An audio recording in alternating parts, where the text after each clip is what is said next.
Hi everyone, I'm keeping still because the first shot that YouTube uses otherwise is me with my mouth open. So I'm going to do the same at the end, and if they pick a random one in the middle, it will be me with my mouth open on the little photo clip that they do for this. This is only going to be short today. I'm sure some of you have already seen several sermons, so this is just a little short, possibly 10 minutes, don't know, I haven't timed it, but it won't be long. I hope you're all doing okay in this really strange season of Lent. It's like super beefed up Lent, where we all get to really experience that feeling of being in the wilderness. There's lots of fear, anxiety and uncertainty. You'll have to excuse the pitter-patter sound in the background. That is my dog. Many people today are being called to do extraordinary things, to risk their health, their lives, to step into new roles, to deal with new challenges, to make life and death decisions with no training. We sat as a group of school leaders last Monday and looked at the tasks set before us. We've had so much training over the years. We've got emergency management plans, risk assessments, counter-terrorism plans. We have health and safety policies, checklists, records. We have qualifications and experience, and we have absolutely no idea how to do what we are being asked to do next. No clue. Many of you, I know, are in similar and even more challenging situations, either because you are somewhere on the front line, although personally I've said I feel more like Dad's army. We're looking after the ones those frontliners have left behind, or because you're making daily decisions to keep yourself and your family safe. First off, let's take a Corrie ten Boom quote. Never be afraid to trust an unknown future to a known God. Never be afraid to trust an unknown future to a known God. God's got this. He knows the end from the beginning. Psalm 139 says, "Your eyes saw my unformed body. All the days ordained for me were written in your book before one of them came to be."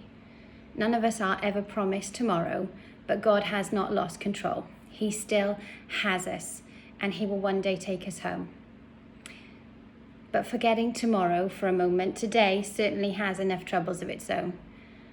And I love the phrase, God does not call the qualified, he qualifies the called. God does not call the qualified, he qualifies the called. Or to put it another way, God does not call the equipped, he equips the called. It's oft-said and it's rooted in scripture. In 1 Corinthians chapter 1, which is Paul's first letter to the church in Corinth, he says this, I'm going to read it to you. Brothers and sisters, think of what you were when you were called. Not many of you were wise by human standards. Not many were influential. Not many were of noble birth. But God chose the foolish things of the world to shame the wise. God chose the weak things of the world to shame the strong. God chose the lowly things of this world and the despised things and the things that are not to nullify the things that are, so that no one may boast before him. The Message puts it like this.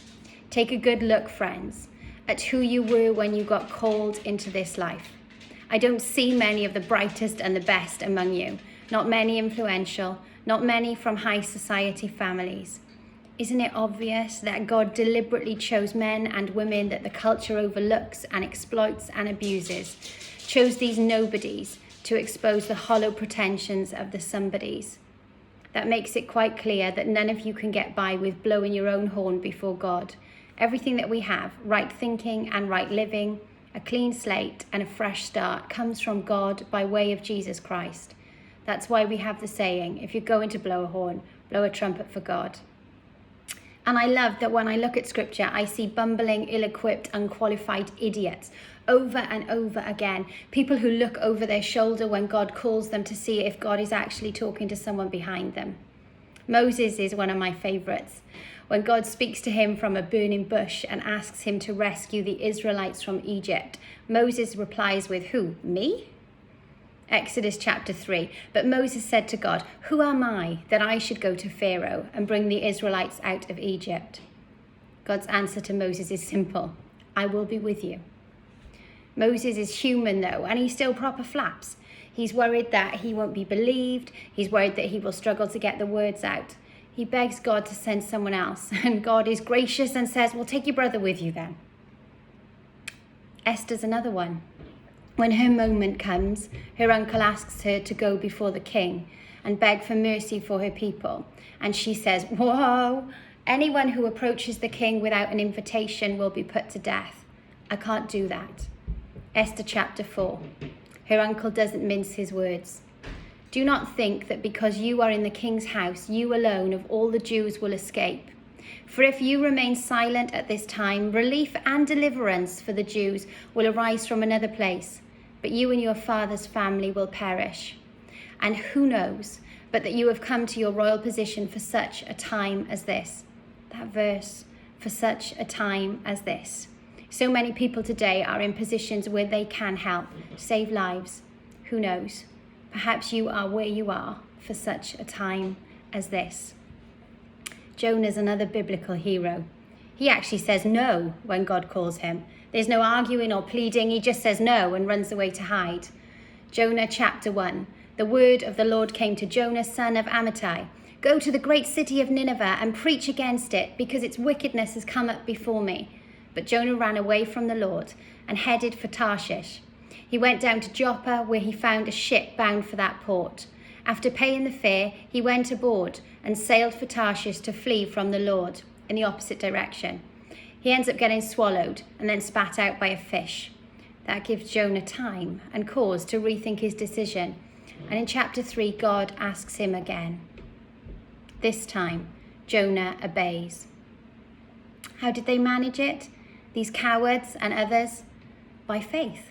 Hebrews chapter 11 says, "Now faith is confidence in what we hope for and assurance about what we do not see." Faith is confidence in what we hope for and assurance about what we do not see. Have confidence today in what we hope for and be assured of the good things ahead which we do not yet see. Hebrews chapter 11 is often called the roll call of faith. It lists incredible event after incredible event. And then when it finishes, chapter 12 begins with these words, "Therefore, since we are surrounded by such a great cloud of witnesses, let us throw off everything that hinders and the sin that so easily entangles, and let us run with perseverance the race marked out for us, fixing our eyes on Jesus, the pioneer and perfecter of faith. For the joy that was set before him, he endured the cross, scorning its shame, and sat down at the right hand of the throne of God. Consider him who endured such opposition from sinners, so that you will not grow weary and lose heart. God is with you. He will strengthen you." Moses himself sang actually, "God is my strength." As you run your race over the coming weeks, fix your eyes on Jesus, and you will not grow weary or lose heart. He will give you the strength you need for each day. And in faith, be confident of the day that we are all hoping for and assured of the good things to come. These are tough times. For some of you, coronavirus is the least of your worries. It's not the only illness many people are wrestling with today. And you might have faith this morning, be fortified by the hundreds of online services you've seen this week, built up by the thousands of WhatsApp messages from your church family. Tomorrow, we might all have a little wobble. When you do, when faith seems to have deserted you and fear is all consuming, when you're about to drown beneath the waves, remember Peter. You might remember the story from Sunday school days, Matthew chapter 14. I'll read it to you. Immediately, Jesus made the disciples get into the boat and go on ahead of him to the other side while he dismissed the crowd. After he had dismissed them, he went up on a mountainside by himself to pray. Later that night, he was there alone, and the boat was already a considerable distance from land, buffeted by the waves because the wind was against it. Shortly before dawn, Jesus went out to them, walking on the lake. When the disciples saw him walking on the lake, they were terrified. "It's a ghost," they said, and cried out in fear. But Jesus immediately said to them, "Take courage, it is I, don't be afraid." "Lord, if it's you," Peter replied, "tell me to come to you on the water." There's Peter, all brave and faithful, eyes fixed on Jesus, volunteering for the front line. That was me last Monday, prayer walk in the perimeter of our school hub. "Come," says Jesus. Then Peter got down out of the boat, walked on the water and came towards Jesus. But when he saw the wind, he was afraid and beginning to sink, cried out, "Lord, save me." Sometimes the situation will overwhelm us. Our fearless faith will fail. In that moment, from under the duvet, from the hospital ward, from wherever you are when fear grips you, just those words, "Lord, save me." Immediately, Jesus reached out his hand and caught him. "You of little faith," he said, "why did you doubt?" Jesus will catch you. He does not expect his heroes of faith to always have that great faith. He knows we will doubt. He knows we will be afraid. And in those moments, he will reach out his hand and he will catch you. And when they climbed into the boat, the wind died down. Then those who were in the boat worshipped him, saying, "Truly you are the Son of God." Many of us will not always be strong enough to hang on to Jesus. The good news is that he will hang on to us. Amen.